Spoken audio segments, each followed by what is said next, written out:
How about our Russians? We remember our Russians? Very easy, short glass, half ice. So half ice going into that glass, because if we're doing a black Russian, we need something Russian, being our vodka.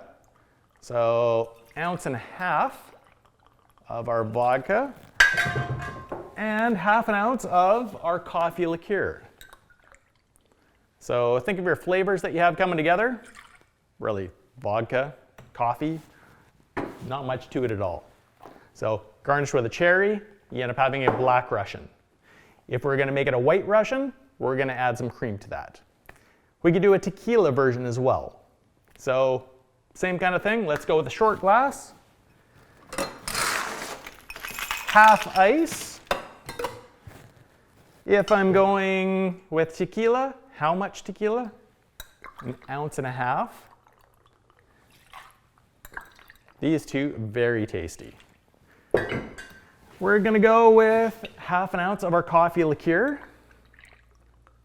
I know some of you are thinking, why would anybody want to go with like coffee and tequila together? But Patron ends up making an XO. It's essentially a very expensive version of this cocktail, which is called a Brave Bull. So we could toss a cherry in there as well. It's not going to hurt it. Maybe a lemon or lemon twist. So black Russian, Brave Bull. If we add cream to our black Russian, a white Russian. If we add cream to a Brave Bull, we get something called a Black Goblin, surprisingly. Great Halloween drink.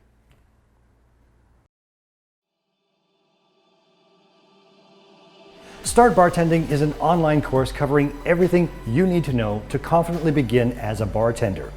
We will teach you how to make more money by making your customers happy with premium cocktails, efficient drink building techniques, and product knowledge.